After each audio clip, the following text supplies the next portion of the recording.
భర్త చేతిలో దారుణ హత్యకు గురై భర్త మహేందర్ రెడ్డి ముక్కలు ముక్కలుగా ఆ శరీరాన్ని నరికేసిన తర్వాత కేవలం మొండానికి మాత్రమే స్వాతి మొండానికి మాత్రమే అంత్యక్రియలు జరిగాయి. మరి స్వాతి ఆత్మ శాంతిస్తుందా? రాక్షసుడైన తన భర్త మహేందర్ రెడ్డికి కఠినమైన శిక్ష పడకుండా స్వాతి ఆత్మ శాంతిస్తుందా? మూసీ నదిలో కొట్టుకుపోతున్న తన రెండు చేతులను రెండు కాళ్ళను గుర్తించకుండానే స్వాతి ఆత్మ శాంతిస్తుందా? మూసీలో ఎక్కడో ఏ రాయి కిందో ఏ రప్ప కిందో ఏ చెట్ల పొదల్లోనో ఇరుక్కుపోయిన స్వాతి తల దొరకకుండానే ఆమె ఆత్మ శాంతిస్తుందా? శరీరంలో ఇంకా కాళ్ళు చేతులు తలకు అంత్యక్రియలు జరగాల్సి ఉంది. కేవలం స్వాతి మొండానికి మాత్రమే ఇప్పటికే అంత్యక్రియలు జరిగాయి. ఆ తల్లిదండ్రులు ఎంత ఎంత నరకాన్ని అనుభవిస్తూ ఉంటారు. స్వాతిని కన్న పేరెంట్స్ ఎంత కన్నీటిని ఎంత దుఃఖాన్ని అనుభవిస్తూ ఉంటారు. స్వాతితో పెరిగిన అక్క చెల్లెళ్ళు ఎంతగా రోధిస్తూ ఉంటారు. కత్తి తీసి కోడిని కోయాలంటేనే ఒక్కోసారి మనకు భయం అవుతుంది. కానీ నేటి కలియుగంలో మనుషులనే అత్యంత దారుణంగా నరికేస్తున్నారు. మృగాల కంటే దారుణంగా ప్రవర్తిస్తున్నారు. అందుకు నిదర్శనమే స్వాతి హత్య కేసు. భార్యను చంపడమే కాదు, సాక్ష్యాలను కూడా తారుమారు చేయడానికి మహేందర్ రెడ్డి చేసిన పని ఒళ్ళు గగురు పొడుస్తోంది. భార్యను నాలుగు ముక్కలుగా నరికేశాడు.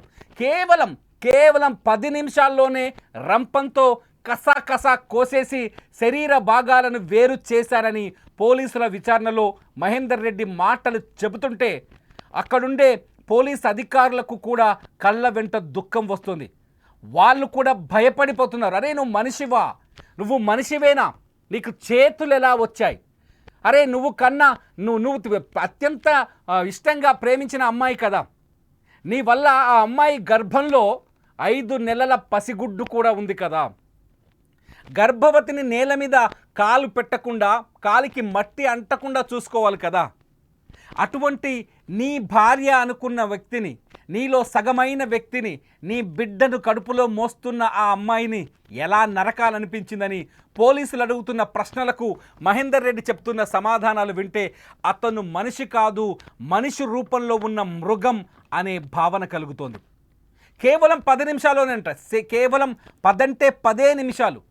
ఆ రోజు సాయంత్రం 10 నిమిషాల్లోనే యాక్సాబ్లేడ్ కొనుక్కొచ్చి, రంపమంటాం మనం దాన్ని, యాక్సాబ్లేడ్ కొనుక్కొచ్చి గొంతు పిసికి స్వాతిని చంపేసి ఆ తర్వాత కాళ్ళు చేతులు, మీకు మళ్ళీ చెప్తున్నాను, ఇక్కడికి ఈ భుజాల దగ్గరికి 2 చేతులు కట్ చేశాడు, మోకాళ్ళ కిందకి 2 కాళ్ళను కత్తిరించాడు, తలని ఇక్కడికి వేరు చేశాడు, కాళ్ళని ఒకసారి మూసీ నదికి తీసుకెళ్ళాడు, చేతులను ఒకసారి మూసీ నదికి తీసుకెళ్ళాడు, అట్లాగే తలను ఒకసారి మూసీ నదికి తీసుకెళ్ళాడు. నల్ల కవర్లు ఉంటాయి మనకు షాపుల్లో, ప్లాస్టిక్ షాపుల్లో ఈ డస్ట్ను తీసేయడానికి కొన్ని కవర్లు అమ్ముతుంటారు.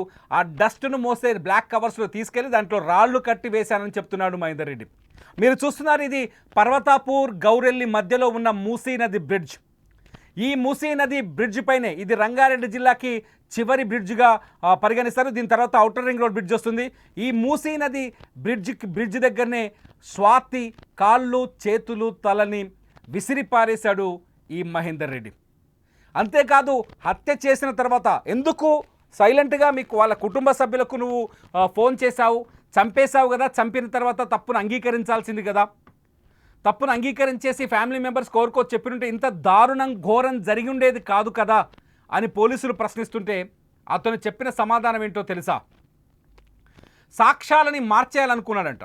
మొత్తం దేహాన్ని లేకుండా చేసి, వీడి ఐడియా చూడండి, అసలు స్వాతి డెడ్ బాడీ కూడా కుటుంబ సభ్యులకు దొరకకుండా చేయాలనుకున్నాడు ఈ మహేందర్ రెడ్డి. అందుకే ప్లాన్ చూడండి, హత్య చేసిన ప్లాన్ ఎంత దారుణంగా ఉందో. ఏం చేశాడంటే, అతను ఫస్ట్ ఇంటికి వచ్చాడు, భార్యతో అప్పటికే గొడవైంది, ఆ రోజు గొంతు నులిమి చంపేశాడు. చంపేసిన తర్వాత ఆమె శరీరాన్ని ముక్కలు చేశాడు. ఇక మిగిలింది తల పోయింది, కాళ్ళు పోయాయి, చేతులు పోయాయి. వీటిని తీసుకుపోయి మూసీ నదిలో పడేశాడు. ఇక ఒక మొండాన్ని అక్కడి నుంచి తరలించి ఉంటే, మొండాన్ని అక్కడి నుంచి తరలించి మూసీలో పడేస్తే ఇంకా భార్య మిస్సింగ్ కేసు కిందనే ఉండిపోయేది. మిస్ అయింది, ఎక్కడో వెళ్ళిపోయింది, లేకపోతే ఎవరితో వెళ్ళిపోయిందని చెప్పేసేవాడు. సరిగా అదే ప్లాన్ చేశాడు. ఏం చేశాడు? మూసీ నది దగ్గరికి వెళ్ళి ఆ కాళ్ళు చేతులు తలని పడేసిన తర్వాత వాళ్ళ సిస్టర్కి ఫోన్ చేసి చెప్పాడు, స్వాతి కనిపించట్లేదు, గొడవ అయింది, ఎక్కడికి వెళ్ళిందో నాకు తెలియట్లేదు అని. ఆ తర్వాత వాళ్ళ అమ్మకి ఎవరైతే స్వాతి తల్లి ఉంటుందో కామారెడ్డిగూడ, వికారాబాద్ పక్కన ఉన్న కామారెడ్డిగూడలో వాళ్ళ అమ్మకి, అమ్మ మేము భోజనం చేశామని స్వాతి మొబైల్ నుంచి, మేము భోజనం చేశాము పడుకుంటున్నామని వాళ్ళ అమ్మకు మెసేజ్ పెట్టాడు. వాళ్ళు మళ్ళీ ఎక్కడ కాల్ చేస్తారో ఆ ఫోన్ లిఫ్ట్ చేసి వీడు మాట్లాడాల్సింది కదా. సాధారణంగా తల్లి తండ్రి కాల్ చేస్తే ఆల్రెడీ వాళ్ళతో సంబంధాలు సరిగ్గా లేవు కాబట్టి స్వాతే మాట్లాడాల్సి వస్తుంది. కాబట్టి వాళ్ళ నుంచి ఫోన్ కాల్ రాకుండా ఉండేందుకు ఓ మెసేజ్ పెట్టేశాడు, తిని పడుకుంటున్నామమ్మా అంటే కాల్ చేయకు మమ్మీ అని. ఆ తర్వాత ఈ శవాన్ని తీసుకెళ్ళి అన్నీ తీసేసుకెళ్ళి మొండాన్ని చివరికి తీసుకెళ్లే సమయానికి వాళ్ళ చెల్లికి ఫోన్ చేశాడు కదా, వాళ్ళ చెల్లి చంద్రకళకి. మొండాన్ని తీసుకెళ్లే సమయానికి పరిగెత్తుకుంటూ వాళ్ళ బావ రావడం గోవర్ధన్ రెడ్డి వచ్చి, అరే ఏంది ఎంత స్వాతి కనిపించట్లేదంటూ ముందు ఉప్పల్ పోలీస్ స్టేషన్కి వెళ్ళిన తర్వాత మేడిపల్లి పోలీస్ స్టేషన్కి వెళ్ళడం, వీళ్ళు తీసుకొని వెళ్ళాడు ఆయన. వెళ్ళడం చివరికి వచ్చి ఇంట్లో చెక్ చేస్తే అంటే ఉప్పల్ పోలీస్ స్టేషన్కి వెళ్ళాడు. ఉప్పల్ పోలీస్ స్టేషన్ నుంచి మేడిపల్లి పోలీస్ స్టేషన్కి వెళ్ళిన తర్వాత అక్కడ సిఐ గోవిందరెడ్డి చాలా స్ట్రాంగ్ పర్సన్ ఆయన. సిఐ గోవిందరెడ్డికి ఇక్కడ హ్యాట్సాప్ చెప్పాలి. ఎందుకంటే ఒక తప్పు చేసిన నేరస్తుని ఎంత ఈజీగా గుర్తుపట్టిండంటే నిమిషాల్లోనే గుర్తుపట్టాడు మేడిపల్లి సిఐ గోవిందరెడ్డి ఇతన్ని అనుమానించి, అసలు నీ భార్యను ఏం చేసావో చెప్పని గట్టిగా నిలదీస్తే అదే మేడిపల్లి పోలీస్ స్టేషన్లో ఒప్పుకున్నాడు, నా భార్యని నేనే చంపేశాను. డెడ్ బాడీ ఎక్కడుందిరా బాబు అని అడిగితే సగం డెడ్ బాడీని మూసి నదిలో పడేశాను, ఇంకా సగం డెడ్ బాడీ ఇంట్లోనే ఉందని చెప్పుకొచ్చాడు. అంటే ఇంత మనం అనుకున్నాం కదా, కోడిని కోస్తందుకు కూడా భయపడే మనుషులు ఉన్నారు. కానీ ఒక మనిషిని, సొంత భార్యని, సొంత మనిషిని అత్యంత దారుణంగా 10 నిమిషాల్లోనే నేను ముక్కలు చేశానని ఇప్పుడు పోలీసుల విచారణలో చెప్తున్నాడు. ఆ మాటలు విని ఒంట్లో వణుకు పుడుతోంది. ఒక కోడిని కొయ్యాలంటే 10 నిమిషాల కంటే ఎక్కువ సమయం తీసుకుంటారు. కానీ ప్రేమించి పెళ్లి చేసుకున్న భార్యను రంపంతో 10 నిమిషాల్లో కోసేశాడంటే అతను మనిషి కాదు, మనిషి రూపంలో ఉన్న మృగం అని అర్థమవుతుంది. నిజంగా ఇటువంటి భర్తల్ని ఏం చేయాలి? ఇప్పటికే national women's commission NWC national women's commission ఈ కేసుని సుమోటోగా తీసుకుంది. తెలంగాణ డీజీపీ నుంచి కూడా ఈ కేసులో నిందితుడికి సంబంధించిన పూర్తి వివరాలు అందించాలని కోరింది. మనుషులు ఇంత మృగాల్లగా, ఇంత దారుణంగా, మనుషులు ఇంత రాక్షసంగా ఉంటారా అని నేషనల్ విమెన్స్ కమిషన్ కూడా భయపడుతోంది. అరే మహిళలు కొంత శక్తిలో మనకు మగాళ్ళ కంటే తక్కువ ఉంటారేమో, కానీ తెలివిలో మగాళ్ళ కంటే ఎక్కువ తెలివైన వాళ్ళు. వీడికి బతకడం చేత కాకపోతే సంసారం అంతా భార్యకి ఇస్తేమో నడిపించేదేమో, 2 కుటుంబాలని ఒక్కటి చేసేదేమో. తల్లిదండ్రి మాట, నువ్వు పెళ్లి చేసుకున్న తర్వాత కూడా తల్లిదండ్రికి ఉంటుంది. ప్రేమ వివాహం జరిగిన తర్వాత, ఈ వీడియో చూస్తున్న చాలామందికి చెప్తున్నాను, ప్రేమ వివాహం జరిగిన తర్వాత మీ తల్లిదండ్రులు మిమ్మల్ని ఎన్ని రోజులకు యాక్సెప్ట్ చేసి ఉంటారు ఒక్కసారి ఆలోచించండి. ప్రేమించి పెళ్లి చేసుకొని కులాంతర వివాహమో మతాంతర వివాహాలు చేసుకున్న తర్వాత చాలా రోజుల తర్వాత చాలామంది పేరెంట్స్ ఎవ్వరూ వదులుకోరు పిల్లల్ని. ఏదో ఒక రోజు వస్తుంది, ఆ రోజు ఖచ్చితంగా యాక్సెప్ట్ చేస్తారు. ఎందుకంటే అప్పటికి కానీ మనం అందరం ఒక్కటే మనుషులు మాత్రమే.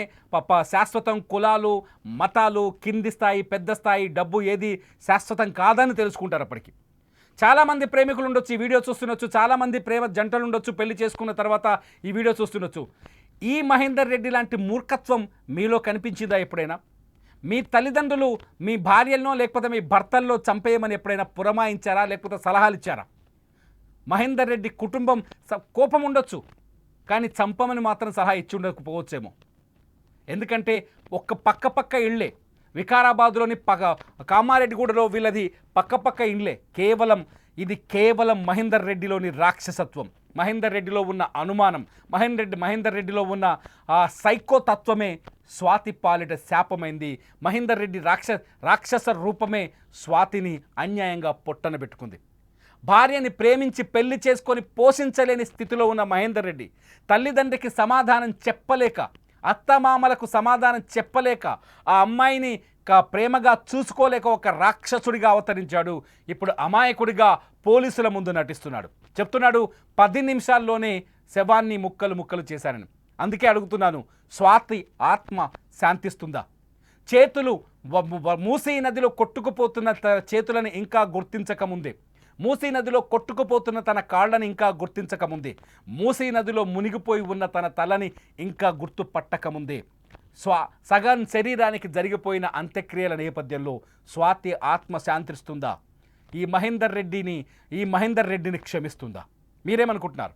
ఈ వీడియో కింద కామెంట్ చేయండి. చూస్తూనే ఉండండి లైవ్ అప్డేట్స్ కోసం సుమన్ టీవీ డిజిటల్ లైవ్, అట్లాగే సుమన్ టీవీ లైవ్.